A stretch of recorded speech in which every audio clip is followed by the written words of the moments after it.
Sunog! Sumiklab sa residential area sa Barangay Poblacion, Bacoor City sa Cavite. Dalawa nawawala. Ida tayo balita, RH30, Eric Dastas. Eric!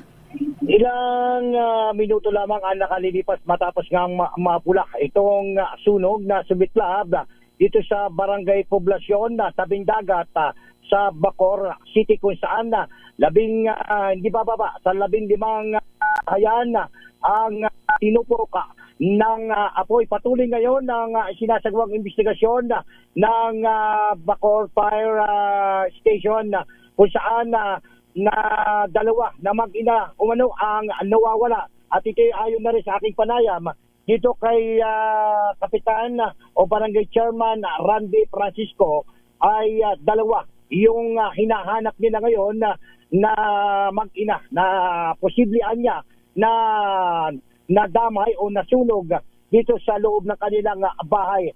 So umabot sa unang alarma ang sunog dito sa naturang lugar na ngayon nga ay patuloy yung investigasyon ng mga tawhan ng mga Bureau of Fire kung ano ang sanhi o anong pinagmulan nitong sunog na lumamon sa mga light materials sa tabing dagat sa Barangay Poblacion sa Bacoor City.